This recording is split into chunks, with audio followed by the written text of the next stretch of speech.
तो दोस्तों डंकी मूवी का आज पोस्टर आया जिसके ऊपर आपने देखा 21 दिसंबर को ये मूवी रिलीज हो रही है। अब इसकी जो ओरिजिनल डेट थी वो 22 दिसंबर की थी 2023 के अंदर, और मैंने ही आपको अपनी वीडियो में बताया था कि इस मूवी की जो रिलीज डेट है वो पोस्टपोन हो सकती है, लेकिन पोस्टपोन नहीं किया गया। इस डेट को जो है वो एक दिन और पहले कर दिया गया। अब इसका रीजन क्या है कि जब ये 22 पर रिलीज होनी थी अब 21 पर क्यों आ गई, या फिर इसकी रिलीज डेट को बढ़ाया क्यों नहीं गया, ये क्यों इसकी तारीख जो है वो आगे नहीं बढ़ी। इसके पीछे एक बड़ा रीजन है जो मैं आपको आज बताने वाला हूं। अगर आपने पोस्टर देखा तो पोस्टर के ऊपर आपको एक मैप दिखाया गया जिसके अंदर बताया जा रहा है कि यूएस से एक जर्नी शुरू होगी, एक सोल्जर की जर्नी शुरू होगी जो इंडिया पर खत्म होगी। जिस तरीके से एक गेम के अंदर लेवल्स होते हैं उसी तरीके से जब ये सोल्जर किसी प्रॉमिस की वजह से अपने एक कंट्री से दूसरे कंट्री को पार करेगा, क्रॉस करेगा, अब वो अनलीगल तरीके से होगा, क्योंकि इस मूवी का जो नाम है वो ही डिफाइन करता है कि अनलीगल तरीके से जो इमिग्रेशन होते हैं या अनलीगल तरीके से जो एक कंट्री को दूसरे कंट्री से ट्रैवल करते हैं वो अनलीगल तरीके से इस नाम को या इस वर्ड को यूज किया जाता है। और इसी प्रॉमिस के चलते ये यूएस से इंडिया पहुंचेगा और उसमें बहुत सी प्रॉब्लम फेस करेगा, और वो किस तरीके से डिफरेंट लोगों से मिलेंगे जो इस तरीके से अनलीगल तरीके से एक कंट्री से दूसरे कंट्री ट्रैवल करते हैं और अपने प्यारों के लिए या फिर कुछ पैसों के लिए दूसरे कंट्री जाकर जॉब करते हैं ताकि प्यारों को पैसे भेज सके,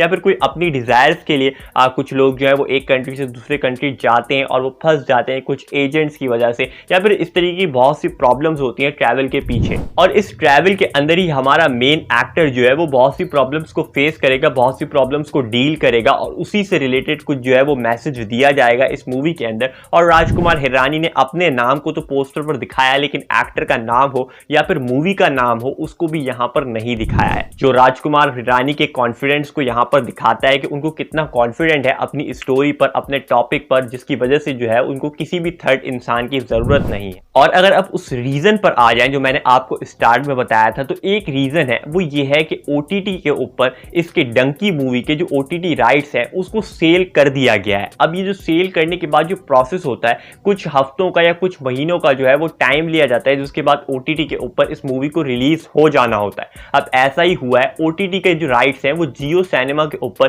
डंकी की तरफ से बेच दिए गए हैं। 155 करोड़ के अंदर ये डील जो है वो हुई है और ओटीटी के राइट्स जो है वो जियो ने खरीदे। अब जैसे लियो मूवी के साथ हुआ था कि उसको हिंदी बेल्ट में रिलीज नहीं किया जा रहा था, जो सिनेमा ओनर्स थे वो मना कर रहे थे इसको रिलीज करने से। उनका कहना यही था कि जब ये ओटीटी ऊपर 4 हफ्तों में रिलीज हो जाएगी तो सिनेमा के अंदर आकर कोई देखेगा नहीं और हमारा टाइम वेस्ट होगा। तो अब ऐसा ही कुछ डंकी के साथ भी हो सकता था, क्योंकि इसके ओटीटी राइट्स जो है वो सेल कर दिया है, तो उनको भी कोई ना कोई डेट जो है वो मिल गई होगी, दे दी होगी, जिसकी वजह से प्रॉब्लम बढ़ सकती थी और वो टाइम कम हो सकता था। जो सिनेमा के अंदर, थिएटर के अंदर जो मूवी का लगने के बाद जो टाइम मिलता है कि ऑडियंस जाकर उसको थिएटर के अंदर जाकर देखे, वो टाइम जो है वो कम हो सकता था, जिसकी वजह से बॉक्स ऑफिस कलेक्शन जो है वो भी कम होने का खतरा था। और फिर यहाँ पर जो शाहरुख खान का नाम है या फिर जो यहाँ पर राजकुमार हिरानी का नाम है वो भी किस तरीके से पीछे हटते, क्योंकि उनका जो मूवी का रिलीज होने की डेट थी वो पहले से ही फिक्स थी। अब आपको क्या लगता है, आपको कौन सा रीजन जो है वो ज्यादा इंपैक्टफुल लगता है, पावरफुल लगता है?